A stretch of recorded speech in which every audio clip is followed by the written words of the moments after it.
ನಿನ್ನ ಜೊತೆ ನನ್ನ ಕತೆ ನಾಳೆ ಸಂಚಿಕೆಯಲ್ಲಿ ಏನಾಗ್ತಿದೆ ಅಂತ ನೋಡೋಣ. ಸಂಚಿಕೆ ಶುರುವಿನಲ್ಲಿ ದೇವಯಾನಿ ಹತ್ರ ಹೋಗ್ಬಿಟ್ಟು ಶುಕ್ರವಾರನೇ ಎಂಗೇಜ್ಮೆಂಟ್ ಇರುತ್ತೆ, ಒಳ್ಳೆ ಮುಹೂರ್ತ ಬೇರೆ, ಹಾಗಾಗಿ ಬೇಗನೆ ಅಂಜುಗೆನೆ ಫೋನ್ ಮಾಡಿ ಅವಳನ್ನ ಇಲ್ಲಿಗೆ ಬರಕ್ಕೆ ಹೇಳು ಅಂತ ಮನೆಯವರನ್ನು ಹೇಳಿರ್ತಾರೆ. ಸರಿ ಅಂತ ಹೇಳ್ಕೊಂಡು ದೇವಯಾನಿ ತನ್ನ ರೂಮಿಗೆನೆ ಬಂದ್ಕೊಂಡು ತುಂಬಾನೇ ಕೋಪ ಮಾಡ್ಕೊತಾ ಇರ್ತಾರೆ ಮನೆಯವ್ರ ಮೇಲೆ. ಇವರೆಲ್ಲ ಏನಂತ ಅನ್ಕೊಂಡಿದ್ದಾರೆ, ನನ್ನನ್ನು ಮತ್ತೆ ನನ್ನ ಮಗಳನ್ನ ಇವರು ಆಡಿಸುವ ಬೊಂಬೆ ಅಂತ ಅನ್ಕೊಂಡ್ಬಿಟ್ಟಿದಾರ. ಅದ್ಯಾವನೂ ಇವ್ರಿಗೆ ಇಷ್ಟ ಆಗಿದ್ದಾರೆ ಅಂತ ಮಾತ್ರಕ್ಕೇನೆ ನನ್ನ ಮಗಳನ್ನ ಅವ್ರಿಗೇನೆ ಕೊಟ್ಟು ಯಾವ ಧೈರ್ಯದ ಮೇಲೆ ಇವರು ಮದುವೆ ಮಾಡ್ಸೋಕೆ ಹೊರಟಿದ್ದಾರೆ. ಅದಕ್ಕೆ ನಾನು ಇಷ್ಟು ವರ್ಷ ಕಷ್ಟಪಟ್ಟಿರೋದು. ನನ್ನ ಮಗಳು ಯಾವತ್ತಿದ್ರೂ ಕೂಡ ಈ ಅಜಿತನೇ ಮದುವೆ ಆಗಿ ಇದೇ ಮನೆಯಲ್ಲೇನೆ ಇರಬೇಕು, ಆಗ ಮಾತ್ರ ತಾನೇ ನಾನು ಇಷ್ಟು ವರ್ಷ ಪಟ್ಟಿರುವ ಕಷ್ಟಕ್ಕೂ ಕೂಡ ಒಂದು ಪ್ರತಿಫಲ ಸಿಗೋದು, ಹಾಗೆ ಇಷ್ಟು ವರ್ಷ ನಾನು ಕಂಡಿರುವ ಕನಸನ್ನು ಕೂಡ ನಿಜ ಆಗೋದು ತಾನೇ. ಹಾಗಾಗಬೇಕು ಅಂತಂದರೆ ಆದಷ್ಟು ಬೇಗನೆ ಭೂಮಿನ ಹೇಗಾದ್ರೂ ಮಾಡಿ ಅವಳ ಚಾಪ್ಟರ್ನ ಕ್ಲೋಸ್ ಮಾಡಿ ಅವಳ ಜಾಗಕ್ಕೆ ನನ್ನ ಮಗಳನ್ನ ನಾನು ಕರ್ಕೊಂಡು ಬಂದೇ ಬರಬೇಕು. ಹಾಗಾಗಬೇಕು ಅಂತಂದರೆ ಇವರಿವಾಗ ಹೊರಟಿದ್ದಾರಲ್ವ ಹನಿಮೂನ್ಗೆ ಕಳಿಸೋಕ್ಕೆ, ಅಲ್ಲಿಗೆ ಹೋಗೋ ಪ್ಲ್ಯಾನನ್ನು ಹೇಗಾದ್ರೂ ಮಾಡಿ ಅದನ್ನ ಎಕ್ಸಿಕ್ಯೂಟ್ ಮಾಡಿ ಅವರನ್ನು ಅಲ್ಲಿ ಕಳಿಸ್ಲೇಬೇಕು, ಅಲ್ಲಿ ಭೂಮಿನ ಮುಗಿಸುವಂಥ ವ್ಯವಸ್ಥೆನ ನಾನು ಮಾಡಬೇಕು ಅಂತ ದೇವಯಾನಿ ಅದಕ್ಕೆ ಬೇಕಾಗಿರುವ ಪ್ಲ್ಯಾನ್ನೆಲ್ಲ ಮಾಡ್ಕೊತಾ ಇರ್ತಾರೆ.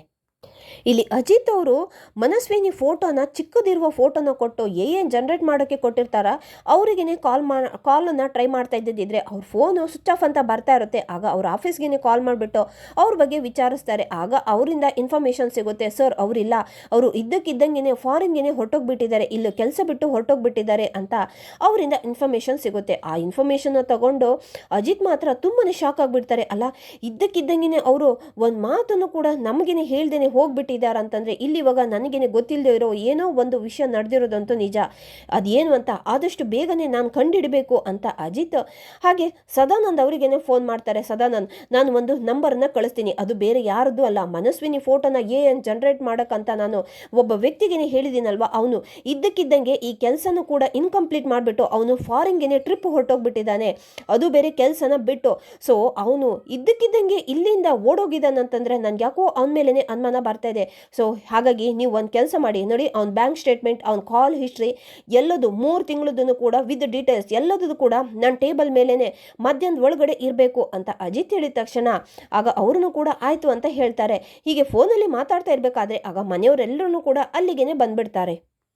ಅಜಿತಾ, ಫೋನಲ್ಲಿ ಮಾತಾಡಿ ಆಯ್ತೇನೋ, ನೋಡೋ ನಿನಗೂ ಮತ್ತೆ ಭೂಮಿಗಂತ ಪಲ್ಲವಿ ಹತ್ರ ಹೇಳಿ ಇಷ್ಟೆಲ್ಲ ತಿಂಡಿ ಮಾಡಿಸಿದ್ದೀನಿ, ಇಷ್ಟೆಲ್ಲ ಸಾಕಾ ಅಥವಾ ಇನ್ನೂ ಏನಾದ್ರೂ ಬೇಕಾ ಅಂತ ಒಂದಷ್ಟು ತಿಂಡಿನೆಲ್ಲ ತಗೊಬಂದು ಹಾಗೆ ಟೇಬಲ್ ಮೇಲೆ ಇಟ್ಟಿದ ತಕ್ಷಣ, ಅಮ್ಮ ಏನಮ್ಮ ಇದೆಲ್ಲ, ಅಲ್ಲ ನಾನು ಮತ್ತೆ ಭೂಮಿ ಹನಿಮೂನ್ಗ ಹೋಗ್ತಾ ಇರೋದು ಅಥವಾ ತೀರ್ಥಯಾತ್ರೆಗ, ಏನಮ್ಮ ಇದು, ಅಲ್ಲ ಈ ತಿಂಡಿ ಏನೂ ಅಲ್ಲಿ ಸಿಗಲ್ಲ ಅಂತ ಇಲ್ಲಿಂದ ನಾವು ಹೊತ್ಕೊಂಡು ಹೋಗ್ಬೇಕಾ ಅಲ್ಲಿಗಂತ ಅಜಿತ್ ಕೇಳ್ತಾ ಇರ್ಬೇಕಾದ್ರೆ, ಅದು ಹಾಗಲ್ಲಪ್ಪ, ನೋಡು ನಿಮಗೆ ಹೊರಗಡೆ ಇದು ಹಾಳು ಮೂಳು ಅದೆಲ್ಲ ತಿನ್ನದಿದ್ರೆ ಆಗಲ್ಲ ತಾನೇ, ಅದು ಅಲ್ಲದೆ ನೀನು ಯಾವಾಗ್ಲೂ ಕೂಡ ಡೈಟು ಅಂತ ಇರ್ತೀಯ, ಪಾಪ ಭೂಮಿಗೆ ಕಷ್ಟ ಆಗುತ್ತೆ ನೋಡು, ಆ ಕಷ್ಟ ಆಗಬಾರ್ದು ಅನ್ನೋದಕ್ಕೋಸ್ಕರ ನಿಮ್ಮಿಬ್ರಿಗೂ ಕೂಡ ಬೇಜಾರು ಆಗಬಾರ್ದು ತಾನೆ, ಅದಕ್ಕೋಸ್ಕರ ಅಂತ ಇಷ್ಟು ತಿಂಡಿನ ಮಾಡಿಸಿದ್ದೀನಿ, ಮನೇಲೇನೆ ಮಾಡಿದ್ದಲ್ವಾ, ಹೆಲ್ದಿಯಾಗಿರುತ್ತೆ ಕಣೋ, ಅದಕ್ಕೆ ಯಾಕಪ್ಪ ಬೇಜಾರು ಮಾಡ್ಕೊತೀಯ ಅಂತ ಸಂಗೀತ ಹೇಳ್ತಿರ್ಬೇಕಾದ್ರೆ, ನೋಡು ಅಜಿತಾ, ನೀನು ಹೋಗ್ತಾ ಇರೋದೆ ಹನುಮೂನ್ಗಪ್ಪ, ಅದು ಬೇರೆ ಯಾರನ್ನು ಡಿಸ್ಟರ್ಬ್ ಮಾಡೋಕ್ಕೆ ಬರಲ್ಲ, ನೀವಿಬ್ಬರೇನೆ ಹೋಗ್ತಾ ಇರೋದು, ಸಂಗೀತ ಹೇಳ್ದಾಗೇನೆ ಇದನ್ನೆಲ್ಲ ತಗೊಂಡೋಗಿ ಟೈಮ್ ಪಾಸ್ಗೂ ಆಗುತ್ತೆ ಅಂತ ಶ್ರವಣ್ ಕೂಡ ಹೇಳ್ತಾರೆ.